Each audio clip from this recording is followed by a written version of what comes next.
kembali di YouTube channel saya. Di video kali ini saya akan membahas tentang teori enaktivisme dan matematika. Mari kita simak penjelasan videonya. Dalam belajar teori enaktivisme, kita harus mengetahui tentang the embodied mind, di mana the embodied mind ini berkaitan dengan teori kognisi dan juga teori konstruktivisme. Kemudian, kita harus tahu tentang tindakan atau perilaku individu. Nah, kedua hal ini yang mendasari teori enaktivisme. Apa sih the embodied mind? The embodied mind atau disebut juga dengan the embodied cognition merupakan gabungan antara teori pemrosesan data atau teori kognisi dengan teori konstruktivisme. Lalu, apakah itu teori kognisi? Teori kognisi itu jika dianalogikan seperti komputer. Jadi ketika kita menginputkan sebuah data, maka komputer akan memproses data tersebut, kemudian mengeluarkan sebuah hasil berupa outputnya ini.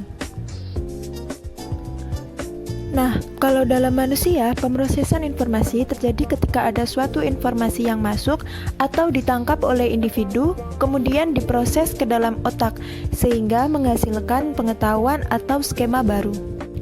Lalu, apa itu teori konstruktivisme? Nah, dalam menerima atau menangkap informasi ini dipengaruhi oleh proses konstruktivisme. Jadi, proses konstruktivisme menentukan bagaimana individu menerima informasi. Terdapat teori konstruktivisme individu dan sosial. Teori konstruktivisme individu ini dicetuskan oleh Piaget, di mana dalam mengonstruk atau membangun pengetahuan itu dipengaruhi oleh faktor biologis seperti kematangan dalam berpikir. Nah, kematangan dalam berpikir pada konstruktivisme individu ini dapat dilihat dari usia. Dalam menerima informasi juga dipengaruhi oleh konstruktivisme sosial Vygotsky, di mana dalam mengonstruk atau membangun pengetahuan sebagian besar dipengaruhi oleh lingkungan atau sosial kultural. Indikator kematangan berpikirnya dilihat dari perkembangan bahasa seperti pemilihan kata saat berbicara. Nah, embodied cognition ini merupakan perpaduan antara teori pemrosesan informasi dengan teori konstruktivisme individu dan sosial. Terdapat dua prinsip dalam embodied cognition. Prinsip pertama yaitu pengetahuan tidak hanya diperoleh dari proses kognisi, tetapi juga bergantung pada pengalaman atau kondisi tubuh dalam merespon informasi. Pengalaman atau kondisi tubuh tersebut dapat berarti kapasitas sensori motorik, persepsi, dan motivasi. Prinsip yang kedua yaitu kapasitas sensori motorik yang ada di dalam tubuh dipengaruhi oleh tiga faktor, yaitu faktor biologis, faktor psikologi, dan faktor kultural. Faktor biologis berkaitan dengan kematangan berpikir, kematangan umur, dan kondisi yang dimiliki tubuh seseorang. Contohnya, seseorang yang sedang lapar akan lebih sulit menerima informasi dibandingkan dengan seseorang yang tubuhnya dalam keadaan normal. Faktor psikologi berkaitan dengan kejiwaan atau emosi seseorang.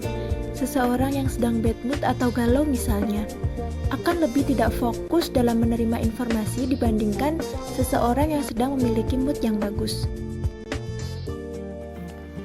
Faktor kultural misalnya seorang selebgram yang tidak bisa lepas dari gadgetnya dalam menangkap atau menerima informasi akan berbeda dengan orang biasa yang selalu memperhatikan lawan bicaranya. Tadi itu prinsip dari embodied cognition yang merupakan salah satu dasar dari teori enaktivisme. Prinsip yang kedua adalah tindakan atau perilaku individu. Apa yang dimaksud tindakan atau perilaku individu? Maksud dari tindakan atau perilaku individu yang menjadi dasar dari teori enaktivisme ini adalah suatu interaksi tubuh dengan lingkungan, di mana interaksi ini dapat membantu individu dalam memanggil kembali atau memunculkan kembali pengetahuan yang sudah dimiliki. Perhatikan ilustrasi berikut ini. Si Joko ditanya oleh dosennya, "Joko, apa definisi dari limit fungsi X dengan X mendekati A sama dengan L?" Si Joko mengalami kebingungan. Kemudian dia mencoba berpikir, mengingat-ingat kembali apa itu definisi limit. Dia bingung lagi. Setelah itu si Joko mencoba mengingatnya dengan menuliskan simbol-simbol yang terkait dengan limit. Hingga akhirnya dia dapat mengingat dan dapat menyebutkan definisi limit dengan benar. Nah, tindakan Joko yang mencoba mengingat kembali skema yang ia miliki dengan menuliskan simbol-simbol terkait tadi itu merupakan salah satu contoh dari tindakan yang dimaksud yang mendasari teori enaktivisme. Lalu, apa sih teori enaktivisme itu?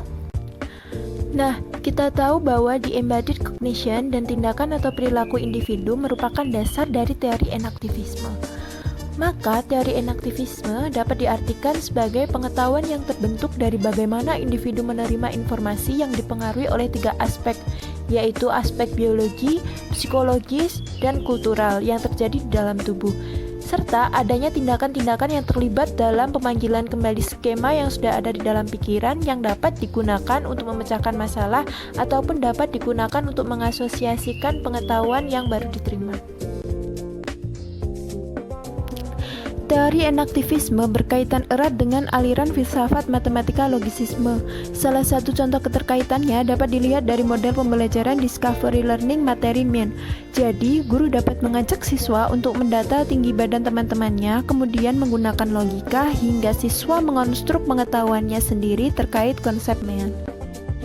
Lalu, teori enaktivisme kurang berkaitan dengan aliran Feynmanisme, karena penggunaan simbol-simbol untuk memanggil pengetahuan yang telah dimiliki seseorang itu caranya berbeda-beda, tidak ada aturannya.